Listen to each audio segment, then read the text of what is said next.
शेतकरी मित्रांनो, मी विद्यासागर रावणगावे आज या मिरचीच्या प्लॉटामध्ये आले भेटण्यासाठी आणि हे काय उपयोग केले, काय वापरले आणि काय फरक आले, कुठले शेतकरी जाणून घ्या. रामराव, राम राम. आपलं नाव सांगा.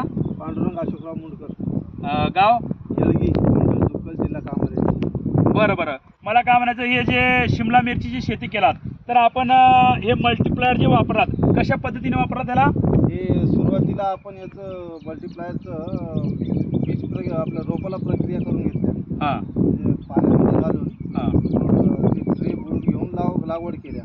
हां त्याच्यानंतर मग 8 दिवसाच्या नंतर हां त्याच्यावर एक फवारणी केल्या मल्टीप्लायरची. हां आणि मग नंतर पुन्हा 15 दिवसाला ड्रीपमधून मल्टीप्लायर सोडलं एकरी अर्धा किलो. हां. आतापर्यंत 2 वेळेस झाले.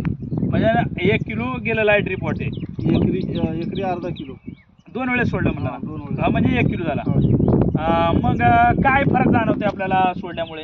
थोडंसं रोगप्रतिकारक शक्ती वाढलेली असल्यामुळं हां फवारणीचं थोडंसं खर्च जास्त काही प्रमाणात ते नाही गेलाय. हां फवारणीचा खर्च 1-2 फवारणीचा खर्च पण याच्यातून कमी झालाय, कारण झाडाची डेव्हलपमेंट झाली. हे हां. झाड बघा तुम्ही, आता आजच्याला कंप्लीट 9 तारखेला 1 महिन्याचं झाड आहे. हां. 1 महिन्यामध्ये एवढं डेव्हलप झालेलं आहे झाड. आतापर्यंत 2 वेळेस मल्टीप्लायर वापरलेलं आहे. म्हणजे जेणेकरून तुम्ही हे वापरून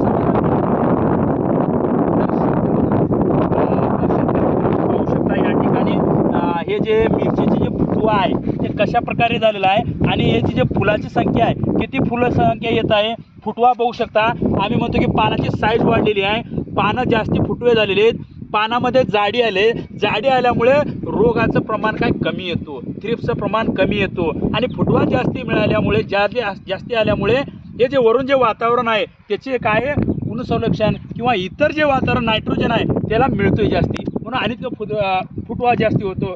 मला म्हणणं हे म्हणायचं आहे की शेतकरी मित्रांनो, तुम्ही सुद्धा जर आपल्याला अशा प्रकारची जर शेती करायचं, उत्पादन वाढायचं असेल तर जेणेकरून ह्या शेतकऱ्याला कॉन्टॅक्ट करा आणि तुम्हाला खरोखरच जर बघायचं असेल तर इथं या आणि तुम्हाला हे खरेखुरं माहिती मिळेल. भेटूया पुढल्या व्हिडिओमध्ये. धन्यवाद.